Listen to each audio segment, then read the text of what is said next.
Hai guys, balik lagi sama Mimin. Kali ini kita bakal lanjutin alur cerita Kang Kuli lagi.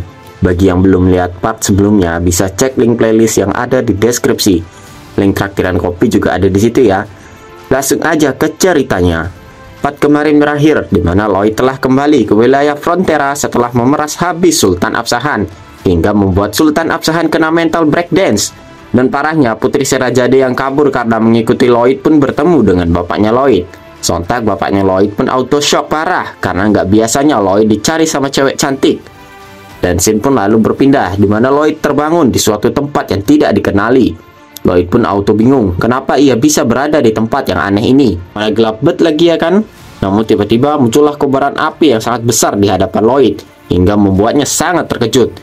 Lalu kobaran api raksasa itu pun mulai berubah menjadi wujud seorang manusia. Dan kobaran api itu berkata kalau dia sangat senang bisa bertemu dengan Lloyd. Namun yang mengejutkan, sosok itu tahu identitas asli Lloyd, yaitu Kim Soo-ho. Lloyd yang mendengar perkataan sosok itu pun auto shock hingga membuatnya berkeringat dingin tak karuan. Lloyd bergumam, mungkin ini semua hanya mimpinya saja. Namun bagaimana mungkin mimpi bisa terasa begitu nyata seperti ini? Lloyd pun memberanikan dirinya. Ia bertanya, siapa sosok di hadapannya ini? Lalu sosok itu pun memperkenalkan dirinya. Dia adalah penguasa tempat ini, Raja Neraka, Helkaros. Jir, didatengin Raja Neraka beneran. Sontak Lloyd pun langsung memberikan hormat kepada sang Raja Neraka. Lloyd ngomel-ngomel, ini semua gara-gara sistem bajingan yang komen-komen tentang Raja Neraka. Kan datang beneran. Raja Helkaros pun tertawa melihat kalau Lloyd memiliki cukup nyali di hadapannya. Lalu Raja Helkaros pun berkata sesuatu kepada Lloyd. Ia bertanya, apakah Lloyd menganggap kalau ini semua hanyalah mimpi belaka? Namun dengan santai Lloyd menjawab, mau ini mimpi atau bukan, yang pasti tujuan dari Raja Helkaros bukanlah untuk menyakitinya. Jadi dia tidak perlu khawatir. Dan Raja Helkaros juga sudah memperkenalkan dirinya tadi. Mendengar jawaban Lloyd yang gak ada takut-takutnya, Raja Helkaros pun mengeluarkan kobaran api yang lebih besar lagi. Dia berkata kalau dia menyukai jawaban Lloyd. Dan Raja Helkaros pun berkata, apakah Lloyd tidak tahu kalau dia nyalek di neraka pasti auto kepilih dah. Nggak perlu pakai partai-partaian, auto jadi penguasa. Sontak Lloyd yang mendengar itu pun bingung. Ini sebenarnya lagi muji-muji apa ngeledek nih? Ya walaupun cocok sih ya kan. Lloyd berkata, kalau dia tidak ada niatan mau nyalek di neraka, dia cuma mau jadi pengangguran kaya raya saja. Raja Helkaros pun membalas, apakah semua tindakan Lloyd yang menakjubkan itu hanya untuk jadi pengangguran doang, kayak yang nonton? Padahal mah mukanya Lloyd dah mantap jadi penghuni neraka. Wong Hel kenaik aja langsung merinding kok pas lihat Lloyd. Dia melanjutkan, kalau suara Lloyd yang sangat mengerikan itu bahkan melebihi dari suara teriakan para penghuni neraka jahanam yang lagi dihukum. Karena beli gorengan 5, bayarnya 1. Cok, dia datang mau ngatain gua doang anjir, gumam Lloyd. Raja Helkaros bahkan berkata, dengan hanya mendengar namanya Lloyd saja, para penghuni neraka jahanam langsung pada minta keluar biar gak ketemu Lloyd. Dipindah ke neraka paling dalam mah gak apa-apa bagi mereka, asal gak ketemu Lloyd, ucap Raja Helkaros. Sontak Lloyd pun menjadi bingung. Ini lagi dipuji sih sama Raja Helkaros, tapi lebih kayak dikata-katain. Ini Raja Neraka bangke juga, kalau nggak sabar dari tadi gua udah getok pakai sekop, gumam Lloyd. Raja Helkaros pun lalu bertanya, jadi bagaimana menurut Lloyd tentang itu? Dia mengajak Lloyd untuk ikut bersamanya ke neraka. Dan sebuah akar-akar neraka pun keluar dari tanah tempat Lloyd berdiri. Akar-akar itu dikendalikan oleh Raja Helkaros. Dia berkata, kalau bakat yang dimiliki Lloyd ini akan lebih berguna di neraka nantinya. Dan akar-akar itu pun langsung menjerat tubuh Lloyd dengan erat. Lloyd pun sontak menjadi panik dan dia mencoba melepaskan lilitan akar-akar itu.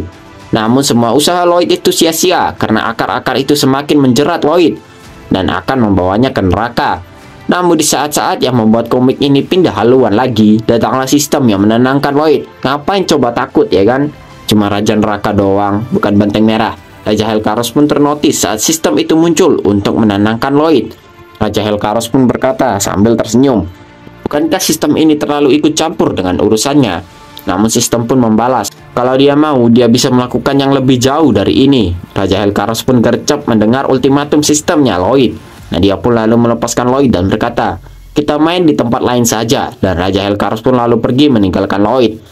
Dan sontak Lloyd pun lalu terbangun dari mimpinya itu dengan banjir keringat. Kayak ketindihan gitulah, tapi ini next level karena ketindihan Raja Neraka.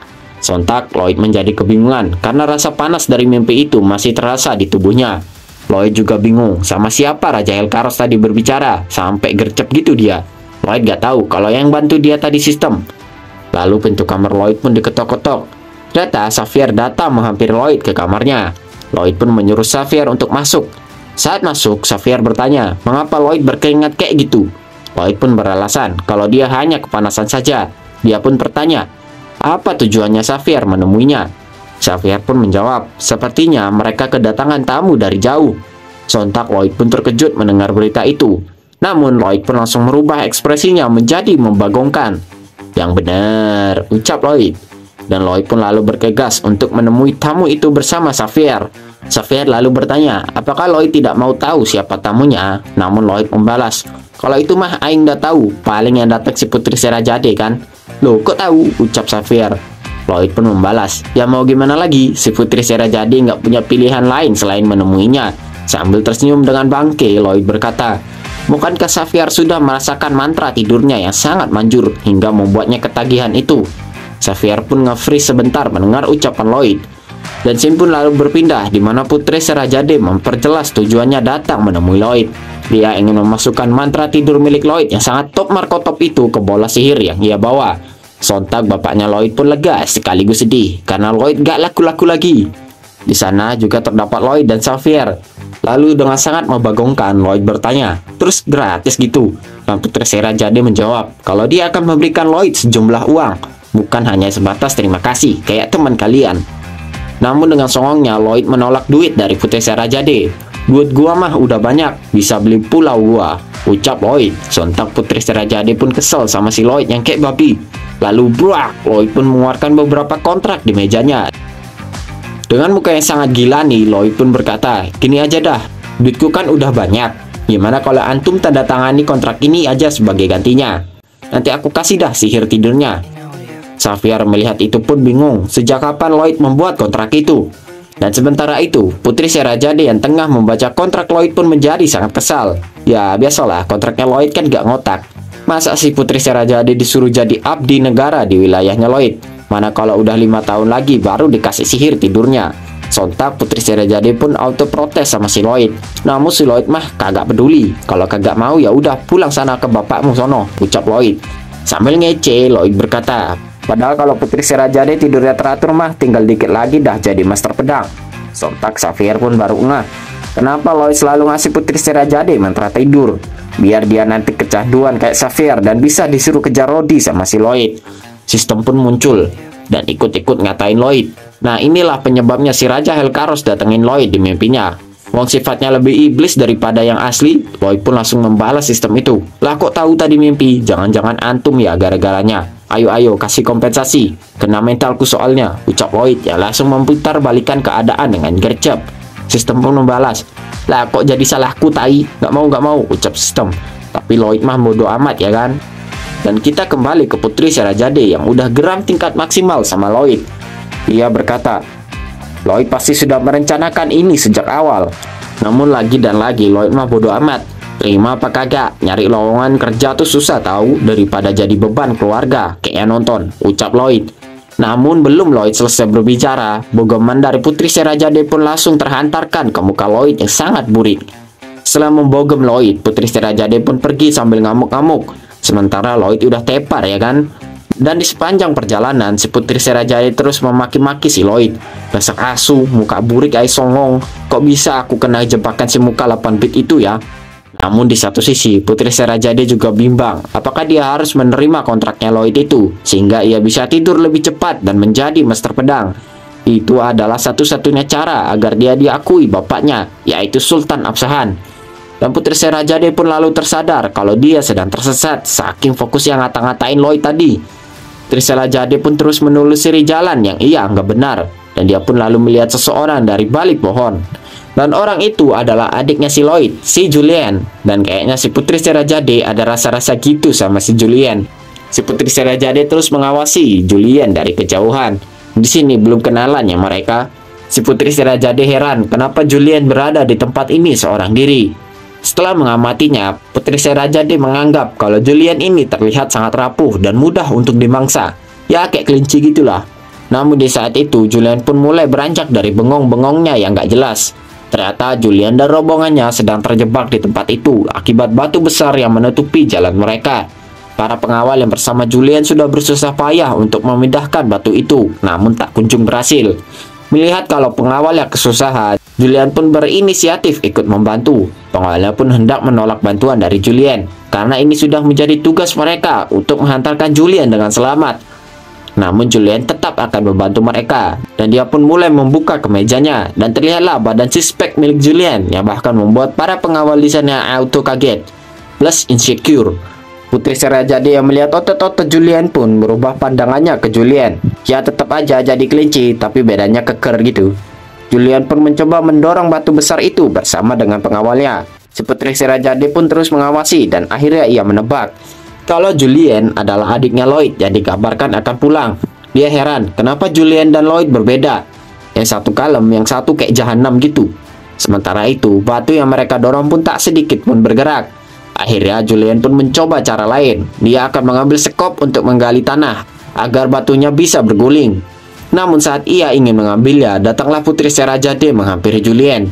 Putri Serajade berkata kalau itu adalah ide yang cukup bagus, namun akan memakan waktu seharian penuh. Dia pun menyuruh Julian dan pengawalnya untuk minggir, dan dia akan membantu mereka.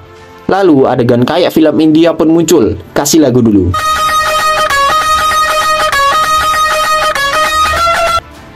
Oke lanjut. Putri Serajade berpikir jika ia bisa membantu si adiknya Lloyd, maka nantinya dia bisa bernegosiasi dengan kampret itu lebih baik lagi. Nah dengan satset Putri Serajade pun membelah-belah batu besar itu kayak lontong. Sontak mereka semua yang ada di sana pun menjadi terkejut dengan kekuatan Putri Serajade. Julian yang melihat kecantikan dan kehebatan Putri Serajade pun menjadi kelepak-kelepak. Dia pun berterima kasih dan Julian bertanya siapa nama Putri Serajade, dan adegan film India pun kembali terputar. Putri Serajade berkata kalau dia adalah putri dari Sultan Afsahan, dan dia mengaku kalau dia sedang magang di sini. Sontak melihat Putri Serajade yang di-buff adegan film India pun membuat hati Julian menjadi dak-dik-dukser. Mbak pengen kawin, gumam Julian. Dan scene pun lalu berpindah ke drama satunya, di mana Emily sedang jalan-jalan seorang diri. Lalu dia bertemu dengan Babang Tampan. Dengan senang, Emily pun menyapa Babang Tampan. Namun Babang Tampan hanya pergi berlalu tanpa memperdulikan Emily. Lalu Babang Tampan yang sudah tidak kuat pun datang menemui Emily yang sedang menjemur. Dan Babang Tampan pun menanyakan sesuatu. Ia bertanya, apakah Emily mencintai Sersan Greg? Dan dengan tersenyum, Emily menjawab bahwa Sersan Greg adalah orang yang paling berharga di hidupnya. Mendengar jawaban itu, Babang Tampan pun bergetar karena saking marahnya. Ia mengingat di mana ia memorgoki Sersan Greg dengan wanita lain. Sebenarnya Babang Tampan ingin memberitahukan hal itu kepada Emily. Namun Babang Tampan pun ingat ajakan teman-temannya dulu. Jadi Babang Tampan pun mengurungkan niatnya. Dan Babang Tampan pun meninggalkan Emily yang kebingungan tanpa sepatah kata. Sungguh menyedihkan. Kasih sound efek yang sedih dulu.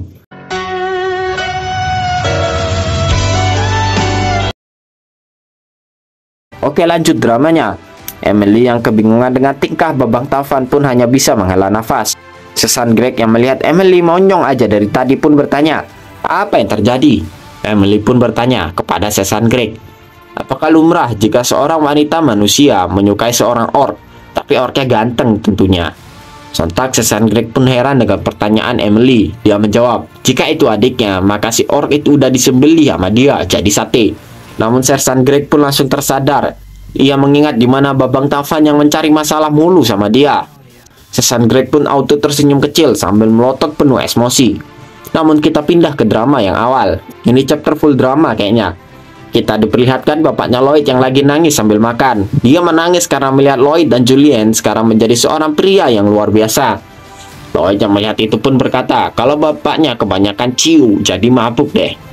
Namun Putri Serajade yang berada di sana pun memaklumi tindakan bapaknya Lloyd. Ya maklumlah, anaknya dua-duanya sukses, bukannya banting pintu minta Aerox. Lanjut. Putri Serajade pun mengingat perlakuan bapaknya, Sultan Afsahan, yang tidak seperti bapaknya Lloyd. Karena jika Putri Serajade ingin diakui bapaknya, maka dia harus menjadi master pedang. Dan sesi makan antar keluarga Cemara pun berlanjut. Tapi warning dulu, bagi yang broken home harus tutup video ini segera, takutnya nggak kuat. Udah tutup, lanjut. Julian berkata jika ia sudah berada di ibu kota, dia akan langsung mencari kerja yang gajinya tinggi. Namun bapaknya menjawab bahwa Julian tidak perlu terlalu memaksakan diri. Bapaknya hanya ingin melihat kedua putranya menjadi apa yang mereka inginkan. Nah, dengan melihat mereka berdua di sisinya saja sudah cukup baginya. Sontak putri Serajade yang broken home pun auto tersentil hatinya, hingga ia pun meneteskan air mata. Karena dia tidak pernah merasakan hal itu. Kan udah dibilang yang broken home jangan nonton, ya kan? Nangis kan? Putri Serajade pun langsung menyudahi makannya, dan dia pun langsung permisi pergi meninggalkan keluarga cemara itu. Lloyd yang melihat Putri Serajade mau pergi pun bertanya, kapan mereka akan bernegosiasi lagi? Namun Putri Serajade menyuruhnya untuk melupakan itu. Sementara itu, Julian yang melihat doinya tiba-tiba pergi pun menjadi gelisah. Waduh, bebek mau kemana nih? Sontak Lloyd pun menjadi bingung kenapa Julian berekspresi seperti itu. Dan Putri Serajade pun lalu pergi dari tempat itu sambil berlinang air mata broken home. Dan scene pun lalu berpindah ke malam harinya, di mana terlihatlah Lloyd yang sedang memantau Putri Serajade yang ingin pergi meninggalkan kediaman Frontera. Lalu di saat akan pergi, Julian pun menghampiri Putri Serajade dengan terburu-buru. Lloyd pun menjadi penasaran tentang apa yang terjadi selanjutnya. Dan terjadilah pembicaraan di antara Putri Serajade dan Julian. Kayaknya si Julian lagi ngeyakinin si Putri Serajade biar gak pergi. Dan sontak Lloyd pun menjadi terkejut saat melihat kalau Putri Serajade ngeblas atau malu-malu saat berbicara dengan Julian. Dan Lloyd pun auto ngeluarin mode iblisnya saat melihat itu. Ia tersenyum dengan lebar sampai ilernya netes-netes. Anjir, jackpot ini mah, gumam Lloyd. Sang iblis sedang memperhatikan dua sejoli yang sedang kasmaran. Julian pun bertanya kepada Putri Serajade, mau kemana ia malam-malam seperti ini? Dan dengan malu-malu, Julian bertanya, apakah Putri Serajade ingin meninggalkan tempat ini?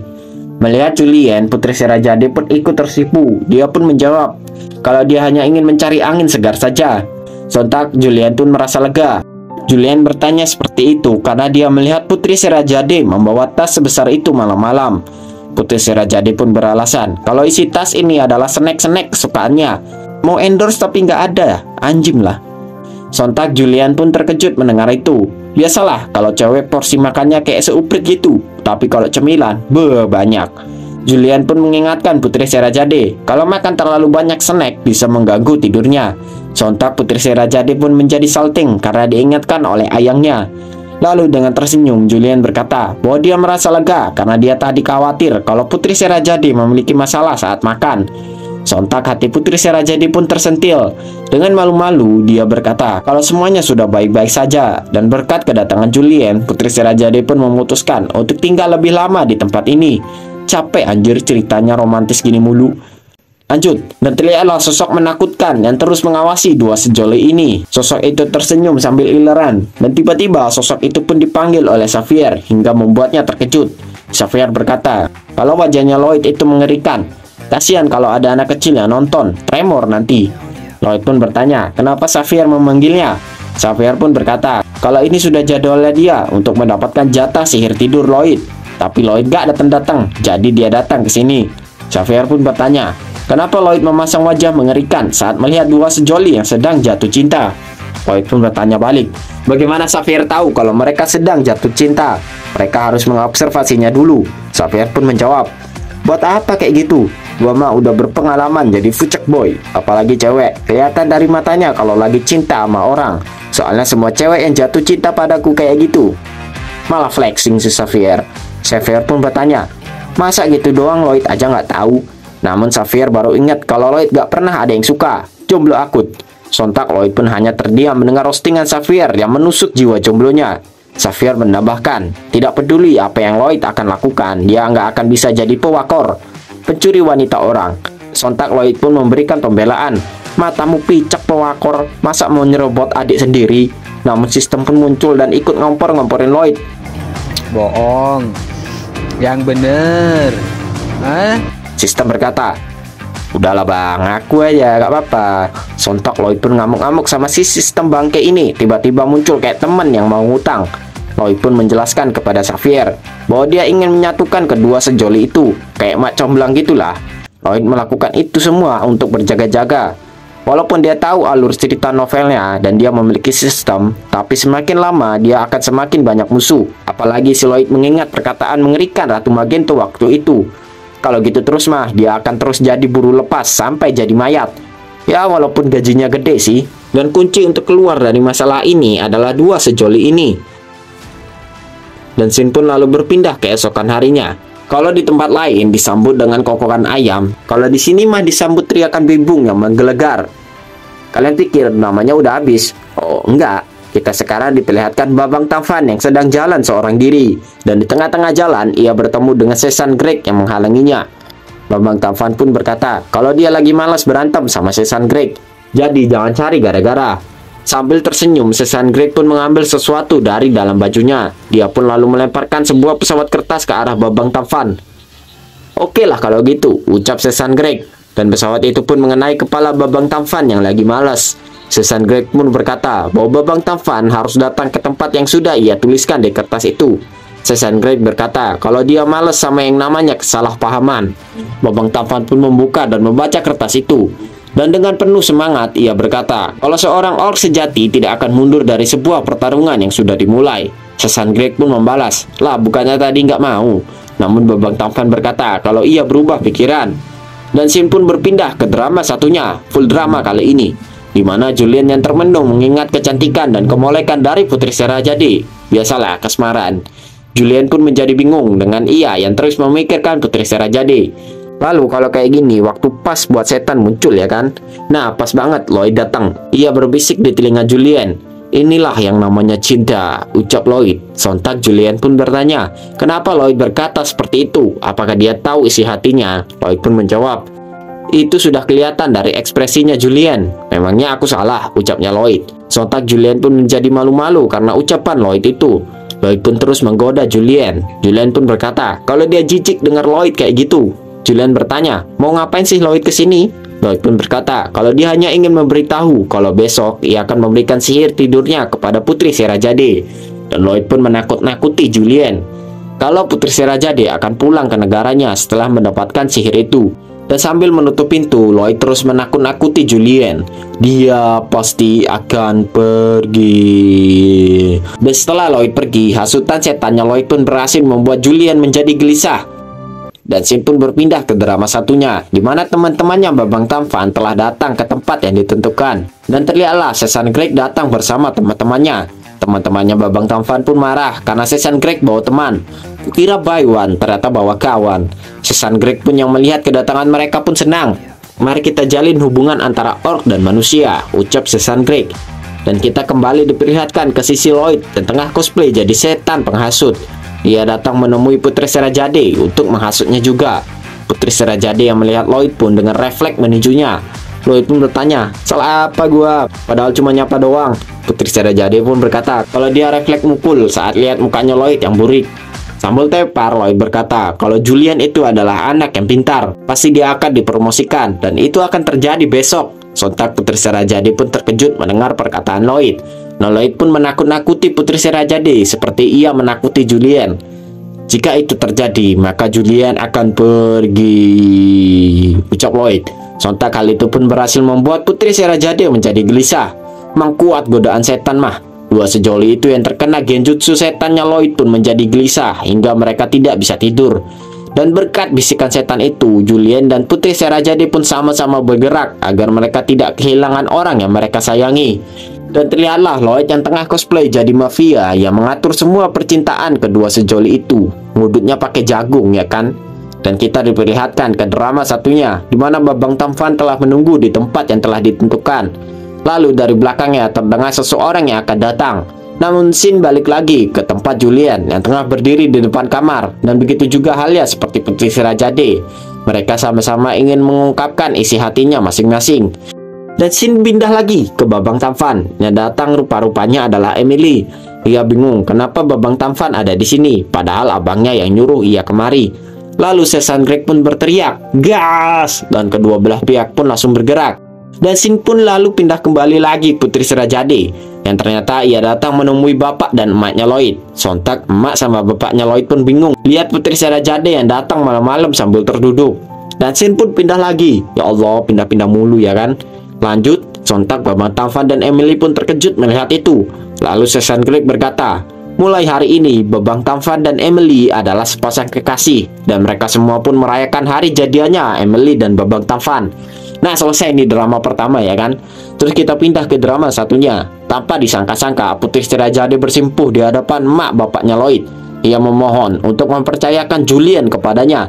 Bahkan Putri Setirajadi memanggil mereka berdua dengan ayah dan ibu. Langsung satset pokoknya. Lloyd yang sudah tahu akhir semua cerita ini pun tersenyum bahagia. Sambil ngudut jagung tentunya ya kan. Dia bergumam, sekarang bahkan Ratu Magento sekalipun tidak bisa menyentuhnya.